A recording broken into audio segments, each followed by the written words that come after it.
Hello and welcome back to Necrobarista. It's been a while, but just yesterday, at the point of recording, I think the update actually went live at like pretty much midnight, so hard to say if it was yesterday or today, but they released a DLC with some more story content, so we're gonna be playing through that now. It's some background story for some of the characters that weren't really that fleshed out in the main story, and it's called Walking to the Sky. And I can't click it. Never mind. I thought it was white and I was like, can I click that? Yes, is apparently the answer to that. Let's see.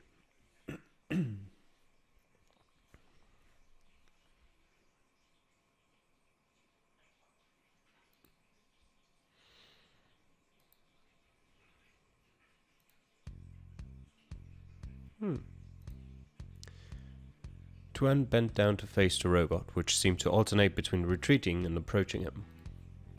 It appeared wary at first, before it began skittering about like a little critter wanting to play. Fetch! Maybe you'll have an easier time with this.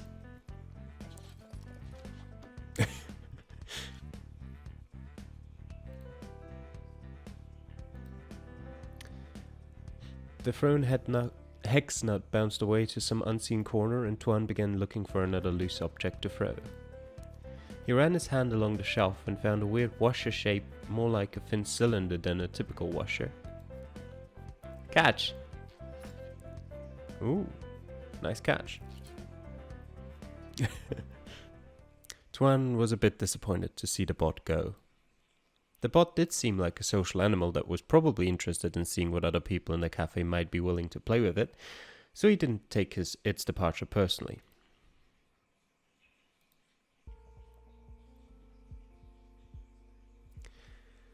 As if to answer his plea for distraction, a girl appeared at the top of the stairs. Hey. She spoke in a manner that acknowledged Tuan's presence, but was uncertain of what else to say. She quickly broke eye contact and her eyes started scanning the floor as if she was looking for something. Tuan, feeling awkward and unsure if he should say anything to the girl, turned to the shelf and looked at the books furthest away from her. Clearly, the girl had come upstairs looking for something, though it seemed that something wasn't a conversation with Tuan. For a moment he found himself imagining what it would be like to have an excuse to talk to her. He just wanted a chance to get to know her better. But of course he had to be realistic. I mean, to be fair, she already said hey. That is as good of an excuse as you're gonna get. Probably. I mean, there will be some other excuse. She probably will talk to him, but that's enough. He didn't have the initiative to approach a girl like her, nor was he sure of what else to talk about. She was too determined, too focused on whatever she was looking for to tolerate being distracted by conversation with a stranger. Well, there's your entry point. Ask her what she's looking for. Go on.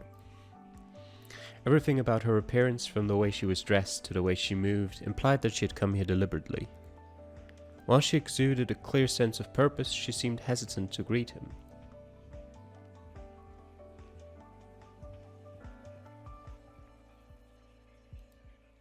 Hey. Yeah? I was just wondering, did you happen to see a ring here? A ring? Like a ring. Yeah, I think I took it off and left it here somewhere.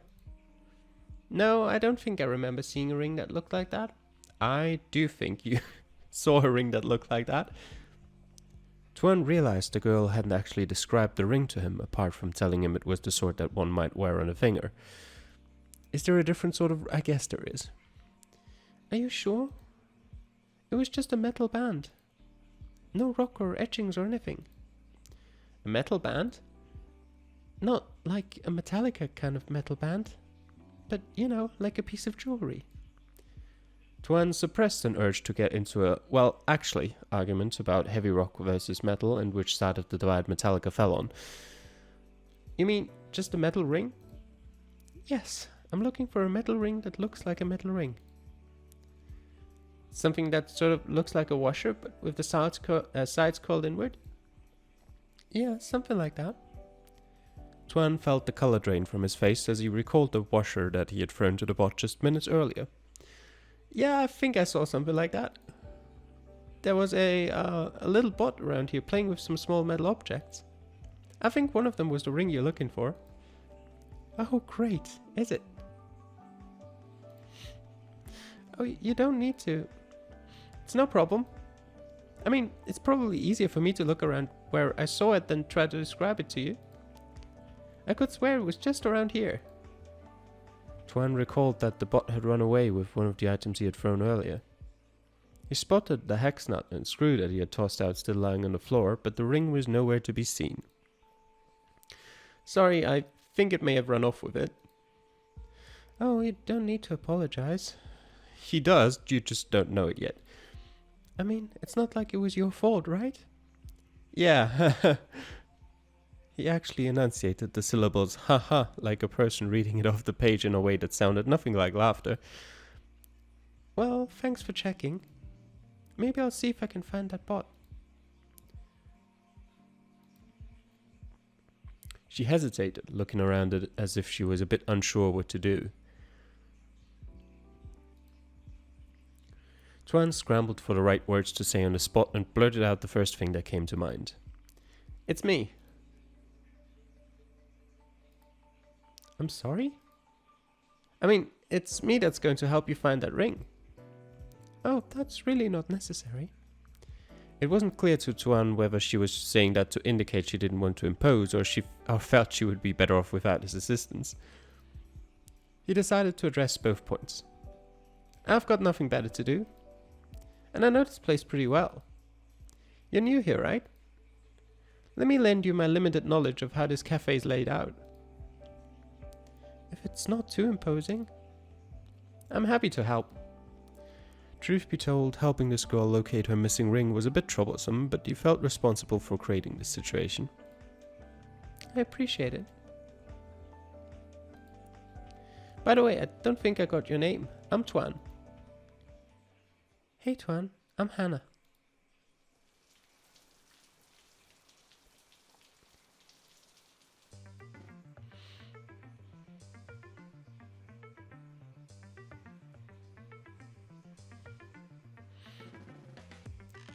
How long can this continue?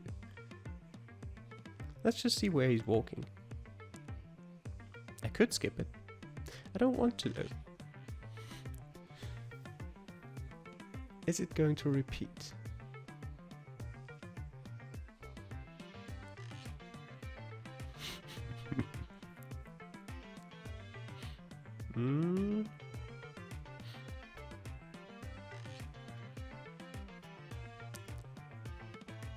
Is this it? It does feel like it's repeating.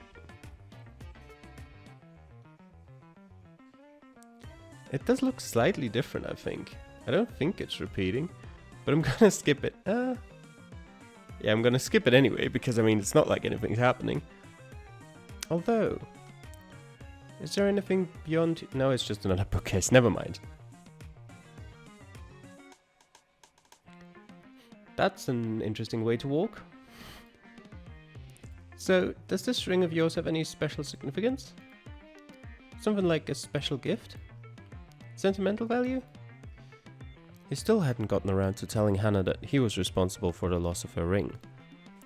It's kind of a reminder of who I was in my early days. Just a personal effect. It was part of my whole goth phase. I used to have 9 other rings just like that one and wore all of them every day. Now I'm down to a much more tasteful single ring. Goth phase? Oh, wearing those rings was about as far as I got into the goth aesthetic. I don't think my limited makeup budget would ever allow me to go full goth. I guess I was sort of drawn to it during a brief stint where I had an obsession with death. This also coincided with a time in my life when I wrote a lot of really bad poetry. I guess that makes me pretty weird. I don't think it's weird. And besides, it would be pretty hypocritical for me to judge you based on that. I was never goth, but if you've ever been to an emo concert, you might have seen me in the crowd. I appreciate the sentiment, but how do I know that you're a good judge of what's weird and what's not? After all, most normal people don't go to emo concerts. Well, the lion's share of bad poetry is probably written by teenagers. So you're definitely not alone. Speaking from experience, do you have an old life journal of shame I should look at for proof? Don't worry, I'm not actually going to try and find your teenage blogging to try and expose you as a melancholy sad sack who tried to express himself in a medium he had no aptitude for. Cripes, that's a fate I wouldn't wish on anyone. Keep it buried, hidden from the world, never to be discovered. I don't think it's all that bad a thing to have written bad poetry. I guess the whole trying to find beauty in death thing does feel pretty adolescent in the sense that that's when everyone's emotions are turned up to 11. But I think there's more to it than that.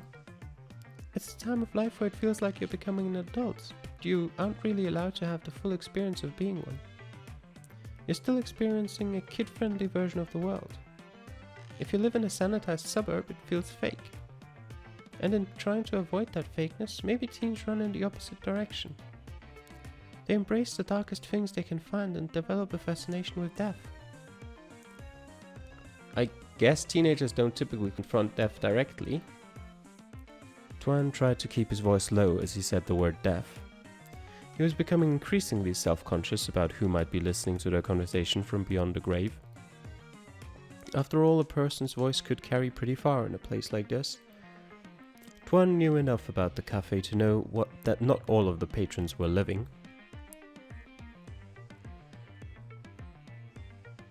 If a typical teenager has no experience in being around death, I guess that means I'm atypical.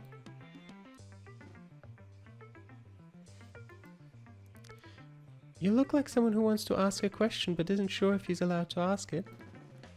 That's a big assumption. Am I wrong? I'll take that as a yes. I'll take that silence as confirmation that I was correct to take you as a yes. Well, you're not wrong. I hope you're not going to hold that against me. Not at all. It's kind of mutual. You're not sure if you're allowed to ask, and I'm not sure if I'm allowed to tell. You're definitely allowed to tell. I mean, I don't mean to sound overeager when I say that. You're allowed to not tell if you don't want to tell, so you don't have to treat it like a question that needs to be answered. It's not a question, but it sounds like an invitation. Exactly.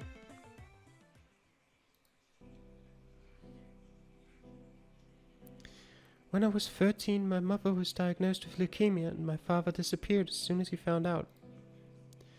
I spent the next year coping with crippling abandonment issues and a constant feeling of dread and fear of death.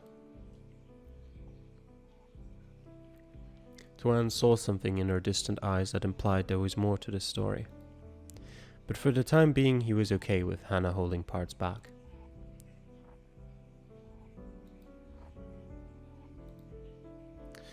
That's heavy. Thank you for sharing it.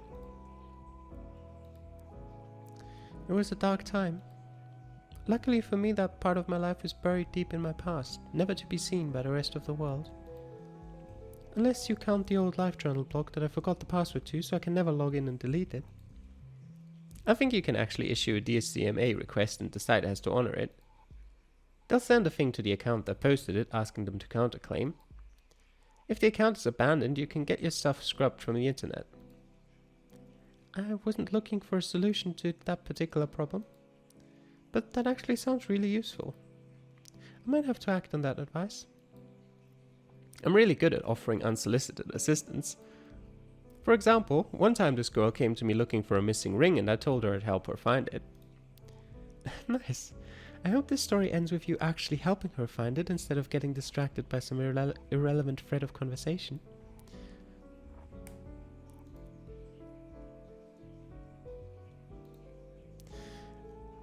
I don't remember exactly how that story ended, but I think the big turning point might have been when we decided to study the bookshelf. A bookshelf just like the one we're standing in front of? Just like this one, in fact.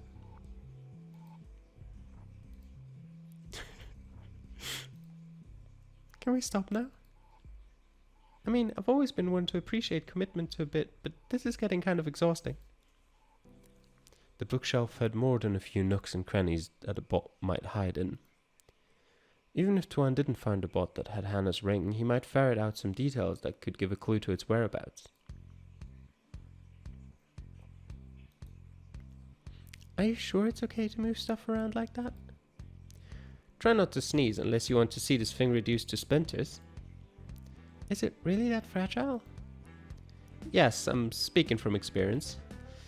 The shoebox ROG is not a plane known for its tenacity. I'm sorry, I'm not sure I called that. What's this thing called? The shoebox ROG, short for Rise Off Ground, it's a classic, capable of self-sustained indoor flight for up to 40 seconds. Are you an expert on every model that's on these shelves? Nope, just the balsa wood airplanes.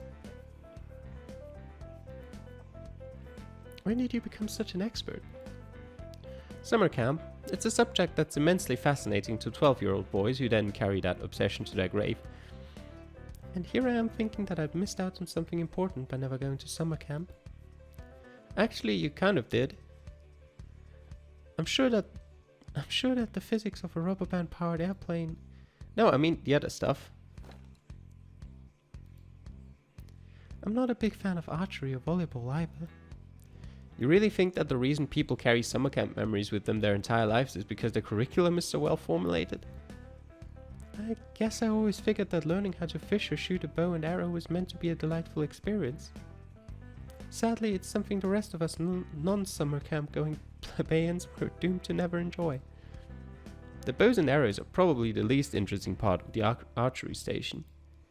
The fun part is going to the archery station during your free time and running into a friend and saying, "Hey, I haven't seen you since breakfast." Breakfast is a really important part of the summer camp experience, huh? Well, yeah, it kind of is. And probably the most common one, since everyone eats breakfast at the same time in the same dining hall. Funny, and here I was thinking that I was having fun with my friends when all this time we could have enjoyed a much more enriching experience. If only we'd arranged to meet at an archery station. It's that arranged to meet part that causes you to miss out on the magic. Randomly running into someone that you know is a different experience than planning to meet up with someone. There's no replacement for serendipity. And so you bring your friends to summer camp so that you can have these serendipitous encounters with them? No, I didn't know anyone the first time I went. So how did you serendipitously encounter all of these friends? You make friends while you're there. Sounds like hard work starting from square one. Actually, it's not. The thing about summer camp is that you make friendships with people who you know won't be a part of your life after several weeks. You meet lots of people, spend a short amount of time with them, and then in all likelihood never see them again, unless you go to serious lengths to stay in contact. And that's the fun part. Knowing that whatever friends you make, you'll be separated from them. Yeah, in a way. When you only have a short time together, everyone is really all about making the most of that time. Anyway, it doesn't look like it's here either. Good news is there's still lots more ground to cover. That's good news? I'd prefer it if our search radius were a bit smaller. Well, it would be really bad if we found out we'd completely searched every place it could be and hadn't found it, right? Plus, if there are any random items lying about here, you'll probably be able to see them right away. No need to dig around.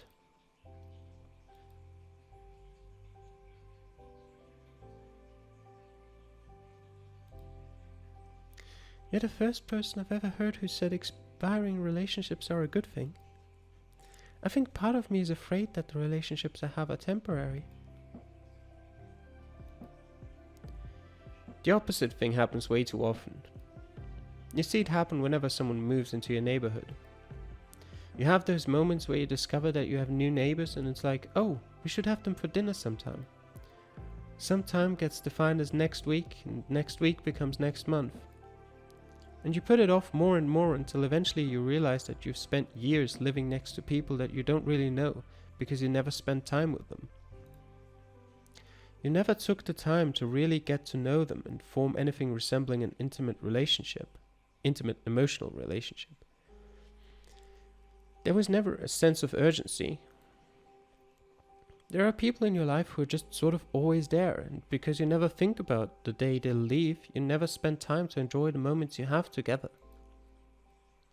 The best friendships I ever made were the ones that came with an expiration date.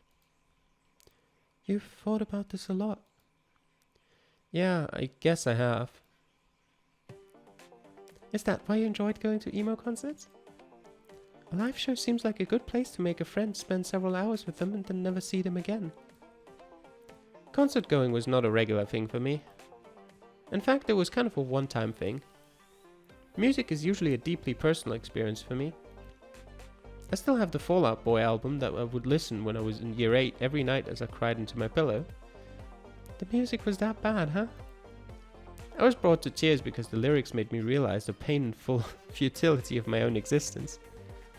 A lot of my adolescence was filled with this vague feeling that nothing meant anything. The times I spent listening to that album felt like staring into the abyss and facing that reality directly. Musically, I found the album to be quite enjoyable. Oh, good. Because if you were taking a shot at Fall Out Boy, we might have to trade blows.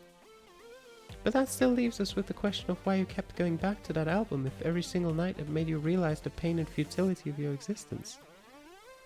I actually enjoy burying my face in my pillowcase and loudly sobbing as I'm overwhelmed by a creeping feeling of existential angst. I get that some people enjoy a good cry from time to time, but I think you might be the first person I've met who actually embraces existential angst. No, you misunderstand me. I said I enjoy burying my face in my pillowcase and loudly sobbing as I'm overwhelmed by a creeping feeling of existential angst. That's the name of the third track on the album. See, I never listened to full albums, so there's no way for me to tell if you're lying or not. A lie is a false statement intended to deceive. If your intent is just to entertain, then you're not a liar. That just makes you a storyteller. The problem with your fake Fall Out Boy song is that it's not obvious that it's an exaggeration. I mean, that sounds like the kind of song title I'd expect from an emo band. What if I told you my favorite Fall Out Boy song was I'm Like a Lawyer with the Way I'm Always Trying to Get You Off? I don't think it would make a great song title, but it would make a funny line in the song. I'd assume you were trying to flirt with me, but because that obviously can't be a real song title. And you assume it's a flirting attempt, why? Well, it's suggestive. If I had to describe in one word, I'd say it's lewd. And if I told you my favorite Fall Out Boy song was Bang the Doldrums? Crude. I've got a dark alley and a bad idea that says you should shut your mouth. Rude. This ain't a scene, it's an arms race. Feud. Our lawyers made us change the name of this song so we wouldn't get sued.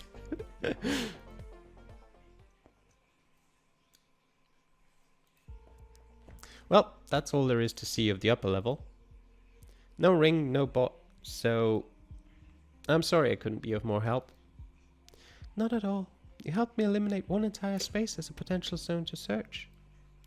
And besides that, you kept me company. Engaging in a futile task becomes a heck of a lot more enjoyable when you're doing it while having an interesting conversation. Tuan felt his chest swelling with a bit of pride over Hannah's insinuation that he was good company. Part of him hoped that their collaborative effort to find her ring, an item so unique that Hannah only had 9 others just like it, wasn't about to come to an end. Do you suppose the little bot you saw might be somewhere down there looking for someone to play with? That's a solid theory.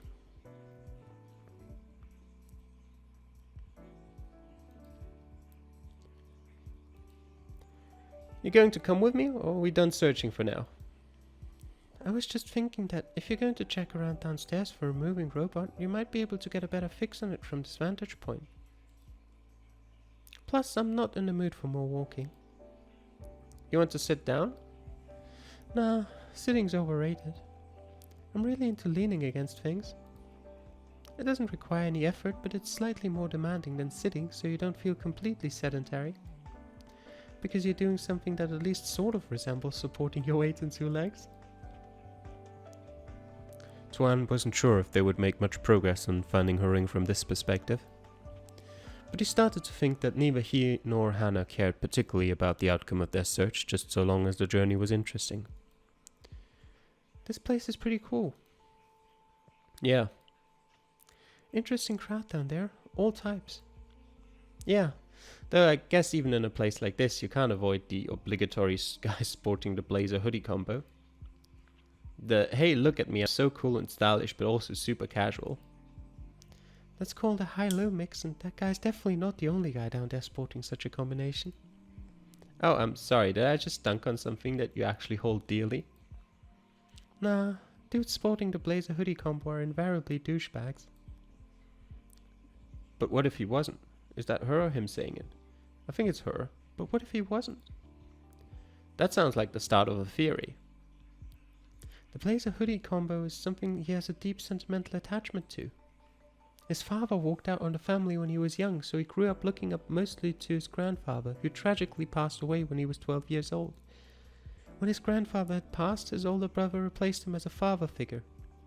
He always admired his older brother, who was the coolest kid in school and captain of the track team. The blazer belonged to his late grandfather, and the hoodie was his older brother's track sweatshirt that he gifted to his younger brother the day before he left for uni. Tragically, his brother was killed in a car accident that autumn, and he never returned from his first semester at uni. Whenever he finds himself feeling lonely, he puts on his brother's track hoodie and grandfather's blazer and goes out to drink to their memory. Did you have that one locked and loaded, or do you just come up with these on the fly? My brain works fast when theorizing about people. It's what I do on the tram. When everyone else is buried in their phones, I'm people watching. Same though. Damn. All this time, whenever I was out in public, I'd be repeating the eternal mantra. No need to feel self-conscious, nobody's watching you, they're all wrapped up in their own little world. Now I know that people watchers like you exist, and I'll never be able to do that again. People don't actually see you, though. They see whatever they choose to project onto you. That guy down there? Who knows what his deal is? All we have are theories. And the theories that we came up with reveal more about us than they do about him, right? So in a way, people watching is a window to self-reflection. It's an exercise in human empathy. It's easy to play on stereotypes, say that guy must be a douche, but it's a lot more fun to try and come up with an alternate story. People aren't always what they seem. I like to come up with dark and macabre stories about what people's backstories might be. Macabre, probably. Now that you've said that, you have to share one of those dark thoughts. No, I shouldn't. But you're going to. No, I'm not going to. It's one of my rules. Some people deal better with dark thoughts by sharing them, but I've found that I'm really bad at gauging what's appropriate or inappropriate to share. Sharing usually sends me on a continuing spiral that only ends up in bad places. So, no stories for tonight. Are you wondering if you're allowed to tell? Because I think we're at the point where you shouldn't have to wait for me to ask. My role isn't to protect the audience, it's for me. And I think we're still at the point where there are questions that I'm not ready to answer.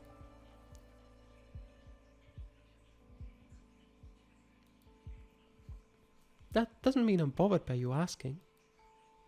I mean, there are always going to be topics that aren't on the table. But you won't know until you ask. I think it's great that you think that. And here I was thinking I'd ruined the mood. It's okay for the mood to get somber. When the mood gets dark and serious, that doesn't mean it's ruined, right? After all, some people like it dark. You like it dark? Hey, you can't have light without darkness, right? Sometimes you need to get somber and serious to make yourself enjoy the good times more. Good thinking. That's why I start every day by slamming my head against the wall. So that way I'll feel good when I stop. I grew up north of Brisbane. Do you know what the weather is like there? No, but I do know that I like talking about the weather to get away from unpleasant topics.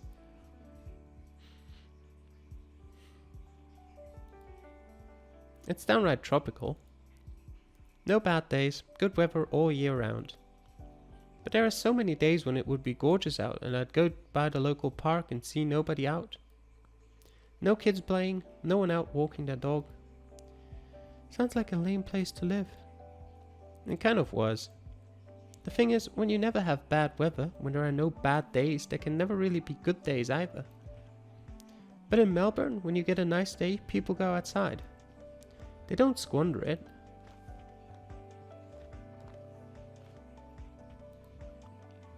And that's the case for dark and melancholic conversation?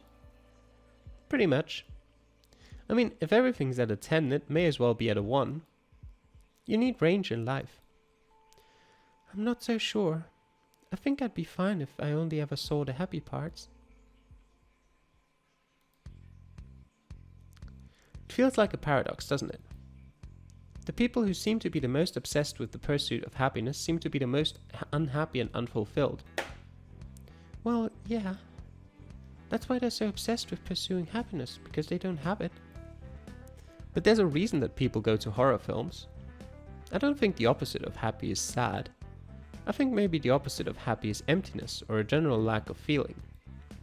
You know, clinical depression isn't about feeling melancholy all the time, right?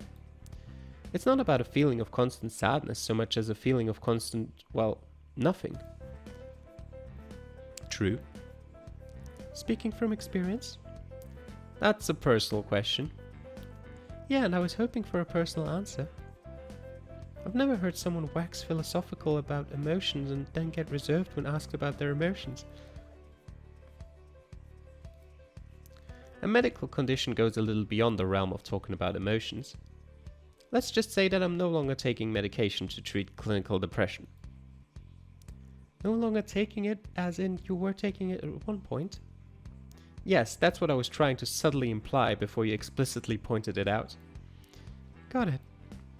Let's dance around things indirectly. That makes for good communication. Now you've got it. Innuendo is what makes conversation fun, if you know what I mean. Tuan was grinning widely when he delivered the line, but a silence followed. For a brief moment he was worried if he had said something wrong, but an equally wide grin on Hannah's face told him it was okay. Once the initial panic had passed, Tuan found that he actually liked the experience. Although he worried that the silence would grow uncomfortably long, part of him wanted to continue living in that moment. You enjoy talking? Is that a complaint about me hogging the conversation? No, not at all. It's just, you're a bit more, expressive than you came across when I first approached you. I was conditioned to be meek from an early age. What you're seeing are the results of an extensive deprogramming effort. That's funny. I guess I can kind of see it, but I didn't want to assume based on... She trailed off, seeming a bit unsure of how to phrase her thought diplomatically.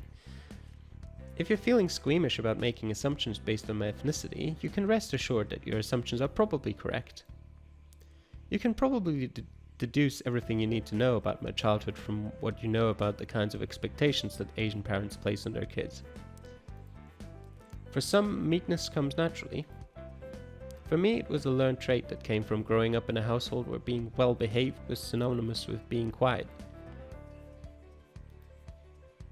It's okay, we can say Asian.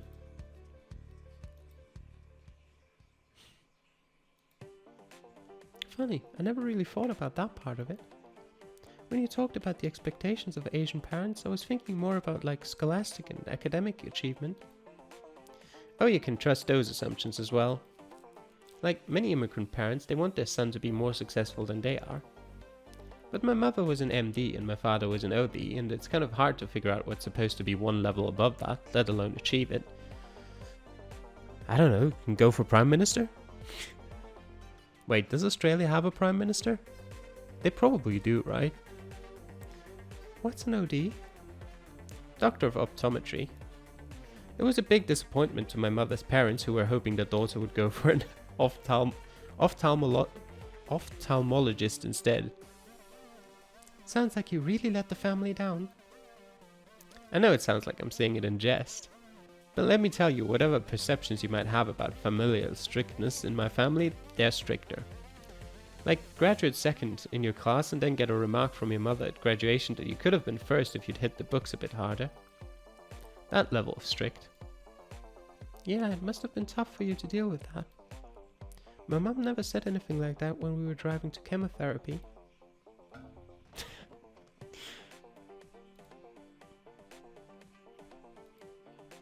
Unfair. How about we stop playing the game of compare hardships, since I'm never going to win that one? What, you mean you don't want to spend time dwelling on the least pleasant parts of your personal history? Come on, dredging up childhood traumas is everyone's favourite hobby. Where's your sense of despair? Well, I do know some people who pay by the hour to dredge up childhood traumas. Alright, consider this free therapy session over. From now on, we only talk about happy things. What do you think about cats? Hate them. That makes two of us. So much for happy thoughts. There are happy thoughts though. I like the image cats evoke. As a concept, cats are great. But as beasts, they're vile, spiteful, wretched creatures.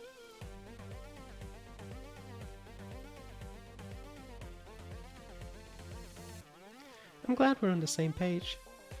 Disliking cats probably the most unpopular opinion that I have. Tuan enjoyed the easy rapport that seemed to have quickly built up between him and Hannah. But it also made him feel an unease deep within himself. The thought of finding something precious and losing it filled him with panic. That sudden fear of loss stirred inside of him, growing stronger with every passing moment until he found himself physically trembling, his fingers losing their grip.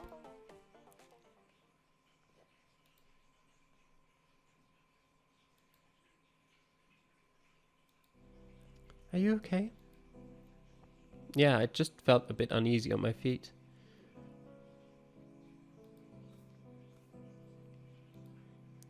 Sorry about that. This place, well, it's not normal. You can say that again. This place definitely isn't normal. Tuan felt himself lying as he said it. The truth was that the feeling of anxiety physically gnawing at his body were frequent occurrences he had dealt with since his early teenage years. They were hauntingly normal for him. He stood uncomfortably in front of Hannah, searching for the normal thing to say. For the right thing to say. But he was pretty sure that chasing normalcy was the thing that had reduced him to a pile of mush, so instead he stayed silent.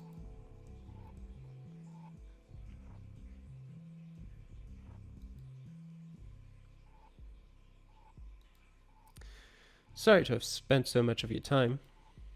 You definitely don't have to apologize for that. You're spending my time, I'm spending your time. It's mutual. And for a moment, the two said nothing. With each passing moment, the compulsion to say something to break the silence shrank. They simply enjoyed each other's company. He looked over and realized that Hannah was resting with her eyes closed, rocking forward and back on the balls of her feet in a rhythmic sort of way. Are you... Shh. Can you hear it? He wasn't sure he could hear anything over or within the din of the crowd below, but he heard a familiar sound. The wiring of servos. The whirring, probably. I don't know. Is this your ring? That's the one.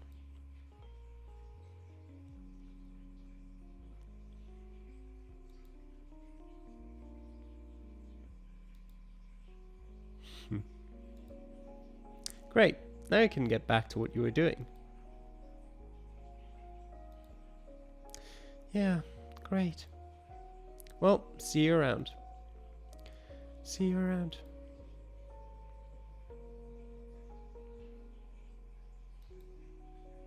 As she walked off, Tuan found himself wondering why he just dismissed her as soon as the ring was found. As she walked towards the stairs, his mind raced for an excuse to continue their conversation. Maybe he was supposed to yell out, "Hey, you've got something on your sweater," or something like that. He brainstormed several ideas with a growing sense of urgency as she began descending the stairs.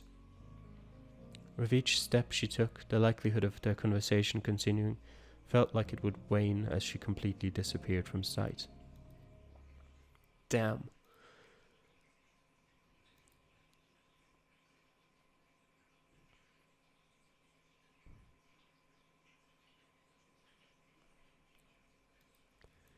Tuan had spent enough time playing darts by now.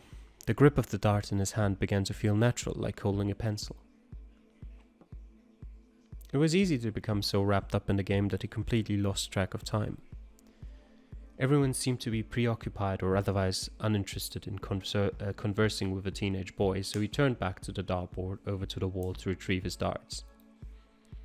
Playing darts was something that had started as a distraction, something to keep himself busy during moments when there was nothing else to do. He also figured that it looked a great deal less awkward than burying his face in his phone, which was his usual go-to in places where he actually got service. In both cases, Tuan's behavior was guided by the thought that if you look like you're focused on something, observers tend to pay no heed to the fact that you're by yourself. The more he practiced, the more he grew immersed in the activity. Over time, it became less of an escape from a potentially awkward moment and more of an interesting way to challenge himself. Despite the practice, his skills didn't seem to be improving much. I mean, that wasn't a bad throw, like about a centimeter higher and you're perfect. But Tuan didn't mind. He wasn't on a path to self-improvement. He's also standing like way too far away from the dartboard. Still, it put him ahead of anyone who had never played a game of darts, which happened to be most people, even in a setting like this. He chucked dart after dart without a care for those around him. "Hey, I haven't seen you since breakfast."